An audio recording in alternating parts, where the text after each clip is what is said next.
On Monday, at the start of the third round of negotiations, David Davis, the UK Brexit Secretary, will have a stack of documents to hand. After the EU's growing impatience at the lack of preparedness from the UK side in the first two rounds, the British government has published several Brexit position papers setting out how it sees the UK's relationship with Europe once it leaves in just 19 months' time. The straightforward argument to take back control from Brussels that persuaded the British people to vote for Brexit last year has given way to pragmatism. The no-deal ultimatum has been replaced by more realistic proposals. Yet whether they will bring Britain and the EU any closer to a deal on Brexit remains to be seen. From the point of view of Brussels, the papers still represent far too much of the UK's desire to have its cake and eat it. So what have we learned from the position papers published this week? Customs arrangements and the single market. According to the position paper on customs, Britain would leave the customs union, which allows EU countries to trade freely with each other without tariffs.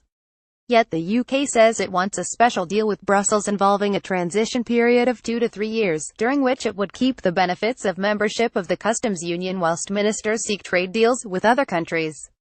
This proposal of a transitional deal would avoid what many have warned would be the cliff edge scenario after the exit date of March 2019, which would result in long queues at British ports to move goods into and out of the bloc.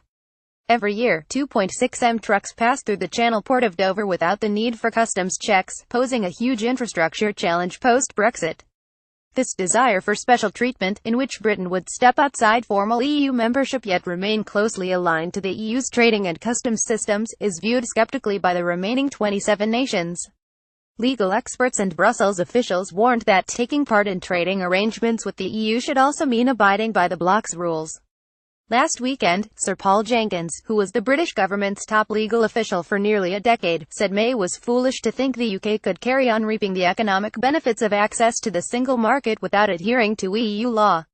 The Irish border. At present, there is no hard border between the Republic of Ireland and Northern Ireland, and the UK government wants this situation to remain an invisible border, with minimal checks on goods passing between North and South.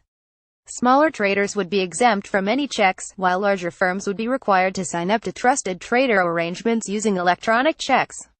The future of the Irish border raises serious questions because any suggestion of a hard border, with checkpoints, risks undermining more than 2 decades of the peace process between Northern Ireland, the Republic and the British government. Yet a porous border would also mean there would be no guarantee that goods entering post-Brexit Northern Ireland from the rest of the world, controversial chlorinated chicken from the US, for example, would not subsequently travel south and enter the EU in breach of single market rules. The European Court of Justice papers on civil judicial cooperation and on international arbitration over disputes between the UK and the EU make clear that Britain intends to break free of direct jurisdiction of the ECJ, the court which interprets and enforces EU law on issues including trade and security.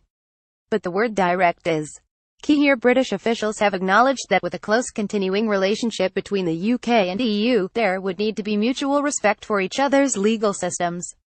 So future cooperation on judicial matters would involve a close and comprehensive framework to mirror closely the existing system so that cross-border disputes were resolved swiftly.